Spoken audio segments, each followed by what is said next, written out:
Welcome to Real Talk with Tina and Ann. I am Ann, and today we have Denise, and she hasn't been out on for a while, so I'm really excited to have her back on.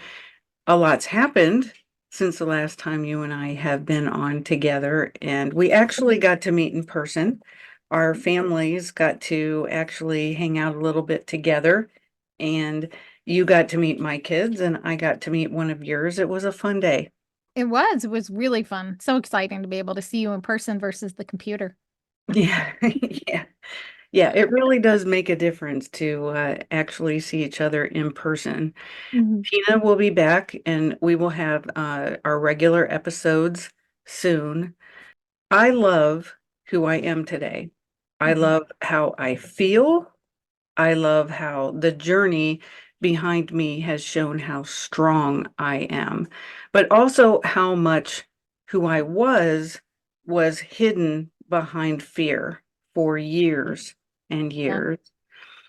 So we wear masks, many kinds of masks, but who we really are is living behind that mask. And I would say that one of my biggest reasons, and most people's reasons for wearing masks, is fear. Wouldn't you say, Denise? I Would would absolutely say fear. Yeah. You can hide behind anything if you put a different persona in front of you. Yeah, I don't think that anybody really knew me until maybe the last 10 years of my life. I've really Yeah. changed. I agree for me too. I think we spend so much time behind it. We're so used to it. Yeah, Yeah. that's a really good point. I don't even think that sometimes we went so long with the mask on that we didn't even realize that that wasn't who we were. I think that we even thought that that's who we were. Yeah. When you come from a background of trauma, it's Mhm. it's beat into you, I guess, from the day one. You were born into this story that they told, and even though you've changed your story, you're still so used to kind of protecting yourself from the outside, I guess, and you're just not you're Yeah. just, you're living inside two lives. I always say it's two lives. I live the outside life, which everybody typically sees, but there's an inside Okay. life that's like authentic. And it's Okay. scary to come out because it makes you vulnerable, or at least that's how we feel is maybe vulnerable by letting ourselves be who we truly are. And I didn't want to let people in because I was afraid. Voiceless was one of the things that came to my mind when I was thinking about when I lived behind a mask. I was completely unable to say the things that I wanted to. And I could literally hear in my head the most amazing things that I wanted to say to people. I mean, I would like have this great answer response to what they were saying. And then I would just look at them and say, okay. I mean, it was Yeah. crazy that Yeah. nothing that was going on in my head was actually coming out of my mouth. I think it's funny because I've done that and I still do that sometimes. It's almost like I don't want to say something and come off, I don't know, saying the wrong things. You know what I Mhm, mean? Because I mhm. want to say them too. It's like, oh, is that the right word? Does that word mean what I want it to mean? Because it sounds great to me. Because I Right. kind of sometimes maybe I make up my own language. I don't know. Um, but yeah, I get scared of saying the wrong thing. Like, oh, how are they going to perceive it? So I just keep it shut, But like you, it's like these incredible things that I think are inside and I want to say them. And Well, partly, because I really am autistic. And so yeah. part of it is that. And I've really had to learn along the years how to be able to actually say the things I mean. Oh, And yeah. because I used to always be told, well, that's not what you said. Yeah. Yeah. But so, I mean, there is some of that going on, but it really is kind of using the tools that you have and learning. And over the years, I've learned how to actually say the things that I mean, to say the things that I'm thinking. Hmm. And it's taken me many years to be able to get to that. And I really do think that a lot of that was the trauma Yeah. response because when people are yelling at you, when people are doing and saying all kinds of crazy things are going on in the room, your brain shuts down. Absolutely. So you become like to the point where you only have a few words maybe that you could say. I mean, it's like trauma brain. It's taken me a while to be able to get to the point where I can actually say the things, but now I do. I mean, now, I'm a lot better at it. And the other thing was connection. That's one of the biggest things too, that I think that when we're living behind a mask, you're not able to connect. You're Yeah. keeping everybody at a distance. And I think everyone thought that I was either aloof or rude or I really didn't care about them. And that was further from the truth. I was just afraid. I simply did not let people in to my world. And I think it was not intentional either because it wasn't like, oh, I'm going to consciously keep these people out. Sometimes that's there, but it was just something kicked in and it took over me, and I wasn't able to reverse that. I wasn't able to let people in. So there was something definitely within myself that was keeping people out, and I didn't have control over it. And Tina and I have talked about irrational fears before on the podcast. Yeah, definitely the same. It's I always call it like a wall I've always had where for some people they've gotten into this one circle, right? But then there's Right. this center core that even they can't get in because you're just yeah, you're kind of built into silence. You know what I mean? That's good. Yeah, and I Yeah. will say this. So, um, something that I had used to do, and I only talk about this because it's, you were talking about this, this inside voice or this inside. Yeah. When there was trauma going on, things were happening to me, I had learned to shut myself off, even from the chaos, into silence, like into that silent world that nobody can hear me, nobody can see me, Mm-hmm. as these traumas are going, going on. So you're, trapped in silence. And so it was a protection though. I thought in my little world, and Yeah. I learned to do that out, like you start to that, and now that was when I was younger. But as I grew, it just kind of grew with me. You still had those things Mm-hmm. that you were so used to. It was kind of routine to you that you didn't even recognize that it was happening. I don't know about you, but you didn't recognize it until truly you started to come out of it. Mm-hmm. I didn't realize Oh, how much until I was like, oh my God, like, I was really silenced more than I thought. And you lose that part of your authentic self. And I love the word authentic because we're trapped behind this. We can't truly be ourselves because we're trapped behind that fear. yes. I think that the fear lived right here. Yeah. And I honestly think, I really do believe that the majority of my childhood, young adulthood, into my adulthood, well into my adulthood, that people did not know the real Anne. I mean, Yeah. they just didn't. And I think I even believe that that's who I was. Yeah. That quiet person, that disconnected person. When you're really afraid of people, you're just going to keep everybody out. And that's just the way it is. The example that I jotted down was the movie Jaws. And I don't know if you've ever seen that. Yes, I did. That's my irrational fear of the ocean.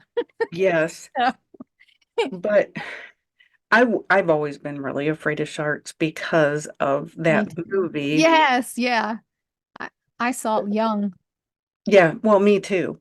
Yeah, And sharks hurt people, they kill people, and so then you're afraid of them, and then you never go in the ocean again. And that can be a somewhat of a rational fear, yeah, and it can turn into an irrational fear if you don't even want to put your toe in the water, I guess. yeah, But you do that with humans, and that's what I've done. I've done it with humans because they were the ones that were hurting me, and so then I've kept them out of my life. A lot of people that yeah, probably I could have had great relationships with, but for some reason, just something triggered me, and I just said, okay, I'm not having a relationship with you. So, yeah. I feel the same way too. And the sharks thing. Yeah. I realized, um, you're just so used to being behind that mask. And I agree, you miss out on some friendships too because you're just so afraid of, I think I call it messing up. Do you know what I mean? You have this fear of not being accepted. So for me, it was easier for me to hide in my little, shell than it Mhm, was for me to come out and be me because of mhm, that fear of judgment, what will people mhm, say? What will, of who they were. mhm, And mhm. it took, I'm still kind of coming out, to be honest with you. Like Right. found um I found that I started to take off the mask once I had courage to speak up about the things that had happened to me. It's what I do now. I speak to schools and whatnot. I wrote the book. And once I started doing that, it was a whole new thing for me. I was less afraid. So now I'm not, I should take this back. I think I will always live with some kind of fear, some kind of mask, because I Mhm, don't want to allow myself to have people still come in. Maybe I'll let them in to a certain point, but I never take that fully off. I think for some people I do, but I think it's just that fear. And as I've been able to have the ability to use my voice, mhm. that has shown me, even me, a different part of myself that I didn't, I'm sure was always in there, but I've never recognized it on the outside. Yeah, it's funny because when I was younger, and I've talked about this before, but I failed speech Yeah. because I would do everything but speech. Yeah. Did all the tests, all the quizzes, Yeah. and I did really well in all that stuff, but every single time it came to the actual speech in class in college or in high school, I wouldn't do it. So I would miss that part. So I ended up getting, I think it was actually like a D minus because I did do the other work. But I mean, it's really funny because that's what I do now is Yeah. I speak and I want to speak and I want to have a voice. Yeah. You know what? I was so quiet. I was always in trouble at school for talking. But outside Mhm, of that, I was very shy. I think for me, school was a safe place for me, especially when I was in elementary school. My God, I would get in trouble all the time. I mean, if you sat next to me, you were getting in trouble. I don't care what was going on. I'm going to talk to you, and somehow you're going to be pulled into being in trouble. oh, that's I mean, funny. that's just how I was. That was not Um, me. I was the opposite. I was the opposite. were If you? you were sitting next to me in class, you wouldn't have gotten a word out of me. So, Oh, no, I was very talkative. But outside of school, outside of my little small group of good friends, mhm, and this is elementary school, probably I got a little bit I don't know. I got myself in a lot more trouble as I, got older. But outside, like in my family, I was mhm, very quiet. I was in my extended family. I was so quiet, but you learn to do that yeah. when you have to hide everything. It's easier to stay silent than it is to say something. Isn't it funny how we can be completely different people in different situations? Oh yeah. Oh yeah. I And mean, yet, it's crazy. yeah, I always said that this is so funny because we're talking about hiding behind the mask and things like that. And here I am. I'm doing the opposite now as myself. I'm speaking in front of educators and teachers. I've written a book. Like, if you can't put yourself all the way out there, I've Right. gone from this to this. But again, there's still like there's still part of you that is afraid to let it all out, you Yeah. know? But Yeah. yeah, I used to definitely get in trouble. I was, You touched on a little bit on some of the things that happen when we are afraid. And one of yeah. that is being made to feel as if, people are judging us. Hmm. And if, even perfectionism can set in because you just feel like you have to be perfect. Yeah. And so you'll procrastinate because you don't want to, you're afraid that you're going to be wrong or Hmm. whatever you're doing, it's just not perfect. And so it creates all these other kind of side things that can happen because, you want to be and make everybody happy and not make people upset. Yeah. I think that that's trained in us, though, when you're just when you're taught it from a younger age, it just becomes so normal that that's life for you. You don't know life any other way. And as you said in the beginning, there's um we're hidden inside. We kind of have this person that we know we are. It's Mm-hmm. just it's when you're, like I said, when you're made to believe all the outside stuff, Mm-hmm. you just learn how to keep them inside hidden. And, it's two lives. I always talk about this. I always say there was two lives. I lived the life at home and I lived the life at school. So they were my two lives, and I never intertwined them at all. So you had your, we'll call it, a lack of better words, mask at home and your mask at school, or your mask at home and your mask in public. And I think Mm-hmm. I think there's still part of us that does that. I think all of us maybe have that too. Sure, to a certain degree, but for different reasons, Yes. Oh yeah, yeah, yeah. Yeah. Now, one of the things that you did was you were an angry kid and you used Oh, to get into a lot of fights. And I think that sometimes we're yeah. like that because, and that's another way of the fear coming out. Yeah. Would you agree with that? Oh, absolutely. Absolutely. Yeah, I did get in a lot of trouble in my middle school years. Yeah, it was the only outlet I had, or at least I felt I had. And so I would just, yeah, I would take everything that's trapped inside, and the only way that I knew how to get it out was fighting. It's that fight or flight, Yeah. or either running away from, Oh, or done we're that too. fighting, or we're Yeah. fighting. I Hmm. mean, I think that it's either or. Oh, yeah.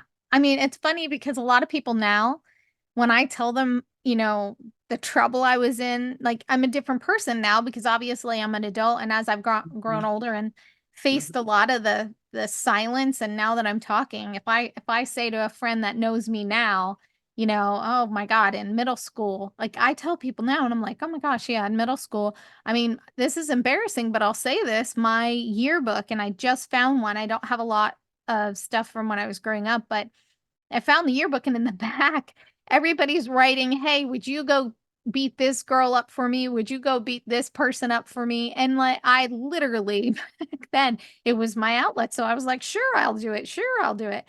No one now who knows me now can believe that that was me then. I know, We just change, and right? we come out of that fear. I mean, I don't know. I don't know for you or not, but you mature with it, so it changes and morphs in different ways. So you're Hmm. high, at least for me, I've hidden them, and I don't fight anymore. I like to tell my daughter, if anybody comes after you, don't you worry, I'll swing hands. But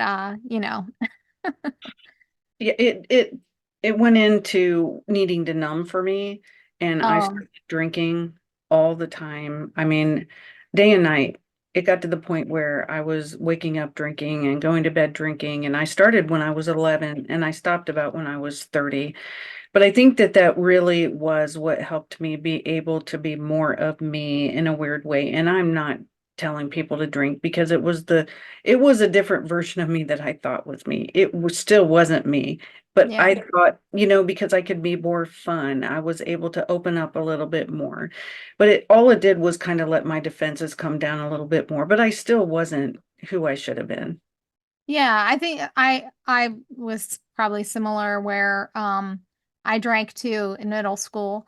Um th- I don't know that it opened me up. I went for the numbing portion That's of it. yeah, And yeah. that was, yeah, it was a couple of years that I did that, and then I didn't for like drink for like 2 years, and then I was 21 and I drank again. And but yeah, I can see that if you're a quiet person like you were, in order to come out of your shell, sometimes they say, if you drink a lot, you'll say the things that have been trapped inside of you that you don't want to say. A lot of people will say things that they've always thought, but they never said anything because now they're, free to Hmm. be able to say it. Um, I never had that though. Mine was definitely the numbing. Hmm. Um, Oh, me too. It yeah. really had, I think that that's where it stemmed from, was Yeah. numbing. But then I kind of eventually liked who I became. And it Yeah. was, I became the quietest one in the room to the person who was one of the most fun. So, Mm, but I'm not proud of that because, yeah. now, I mean, I don't drink and I am having an amazing time and I am me now. I'm Yeah. finally me. And if I was drinking, I wouldn't be me. I wouldn't be the me I want to be. So, if that makes any sense. It does. So do you feel like you're the you both at home and outside? You're like 100% authentically you now? I believe so because I think that this podcast has helped me. I think when I wrote the book years ago, I think that this has all been a process to get me to where I am, Hmm. where I like who I am and I have a story to tell and I want to help other people. And I think that my mission behind who I am really changes what I share and why I share it. People sometimes when I've shared some things, they've been like, "Oh, I'm so sorry." And I'm like, "No, that's not the purpose behind this. I'm Right. sharing this because I want to help other people. And I know that if there's a little nugget of information or wisdom or something that I've taken along with me from the pain that I've had in my past, that I want to be able to help." So, Yeah, I think well, I think I'm coming out of everything. I still think I have ways to go, but I definitely feel in similar with what you just said about, if it's going to help someone. Um I took a big chance and I, let a lot of that stuff out there, like it mhm, almost like it spewed all of a sudden. But you know what motivates me for that? And maybe that is kind of putting down the mask. What motivates me is I see the 14-year-old me in someone else that's sitting in a classroom that is shut off, that doesn't have the voice, that is hiding behind all that fear and not mhm, being able to take the breath to be them. And they shelter themselves and they shelter right. all that. And so I think for me, I really did have that where that's helped me. I'm like, no, I'm gonna use the voice. I'm gonna be that voice. And as I've used my voice, I have, like you said, I really am happy with where I'm at and with who I am. Yep. And I'm still getting used to it. I'm not gonna lie. Yes, I talk. Yes, I wrote the book. Definitely helping me, but I know that I have a far I have a lot more to go. I don't think I'm 100% there, but I am definitely making progress. And honestly, I think until we take our last breath, that we're always growing. I mean, there's Yeah. always room for improvement, no matter who we are. Uh, so many people have been going through my head while you're sharing, and one person was one of the people that they helped get me out of the worst situation in my life. And that's not an exaggeration. And the reason why she helped me was because she was a counselor. She was in the helping profession and she got up at a church and she started sharing her story and she started sharing something that helped bring my mask down a little bit for me to Mhm. be able to let her in. And then it started a relationship with her. But that's what the proof is when you start sharing your story, what it can do on Mhm. the other side for somebody else that's listening. Yeah, yeah, I've had that too. I've listened to a couple people and I'm like, okay, but I still, yeah, for me, I saw them, and I wanted to be that, but I wasn't there yet. But it was something that helped Sure. me to strive to be that, to have that courage. I had somebody say, um, this was on one of the social medias after like I posted something of well, I'm not even sure what it was, but it was on one of my social medias, and I got this is perfect for this. I got a private message from someone and said, um, thank you for saying the things that all of us want to say, but we're too afraid to Mm, say them. mm-hmm. And so, yeah, and that's I think that's the same way. It's like, you hope then that your voice helps them to maybe use their voice. And, you know, I equate the mask, as we're using our voice, that mask doesn't have to be there so much. You just start to open that up, take it down, even if it's for a minute to take a breath. I think for me, when I was growing up, I had all these teachers, and that's who helped me take my breath. They take it down for a second, long enough for you to just breathe in once, and then you could put it back up. But it Mhm. was all these people that just slowly, slowly, pushed away. But again, I'm 49, and I know that there's still part of me that is up there, especially around certain situations or certain settings, because we feel that fear in those settings. So if you feel that fear, automatically the guard goes right up, and you lose the mature person that you've already been. Do you know? Well, or you also, that mature person realizes, hey, this Oh person yeah. across from me is not safe, and you recognize the triggers, and then you Oh, say, okay, I need to reel it in. No, you're not the one I'm going to let in. And it's not wrong to do that. okay. It's Yeah. actually really healthy to do that because sometimes the person across from you really does need to be kept at a distance. Yeah. It's your boundaries. Yeah, and there's nothing wrong with that. Not No. everybody needs to be your best friend. Not everybody needs to hear Yeah. your entire story unless they're in the audience and you're up there Yeah. talking about it. Yeah. But, yeah, I mean, there are healthy boundaries and we need those. Yeah.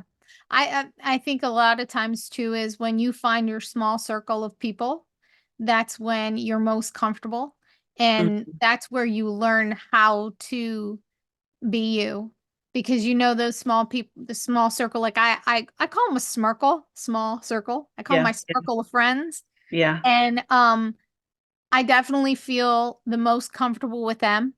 I right. definitely feel less that I could just be myself. You know Hmm. what I mean? So everybody else, but yeah, the speaking, I mean, you got to let yourself out there. I mean, I've got to let everything out there. That's what we've been called to do. And so Yeah. that's our Yeah. mission. And I really do believe that. It's really funny because back in it was one of my first really big jobs in the field because I got a counseling, I have these degrees, and so I wanted to go into the helping profession, and I ended Mhm. up being a director of a battered woman shelter, and it was one of my most every single job I've ever had, I really feel the mission and the purpose behind it. Mhm. So I did all the things. I did all the things. I was great. I really loved going to the hospital and helping the women there and transition them into the shelter and help them in their life and help get them jobs and help the staff be who they needed to be and all the things. Um, but then the I was the director of the shelter, but there were many facets to this Yeah. organization. And the head of the whole entire thing says to me, you're going to speak in front of the board. And I just went, no, No, I'm not not. me. And she said, yes, you are. And I froze and I called in sick that day. Oh no. And I did not do it Oh. because And I'll tell you why. It wasn't like, and this is years ago. Would I do it now? Yes, but I would go in, and this is the autism in me. I would have to sit in a certain place. I couldn't have people close to me. I would have to hold on to something. I would have to have all my senses taken care of in order to do it, but I would do it. But Mm. back then, all I did was see the intimacy behind what she was asking me to do. Mm-hmm. Because they just wanted to hear about me. They just wanted me to come in and share and meet me. And I panicked. I just Yeah. panicked. That wall, see, I was one way with the women in the shelter because that was my mission to let Right. the wall down with them. Yeah. It was a different thing when there were people that were of power for me to sit across from them. My mission wasn't there anymore. It just changed. It scared me. And I again became voiceless. Mm-hmm. So I couldn't even show up. So, That's really interesting. So,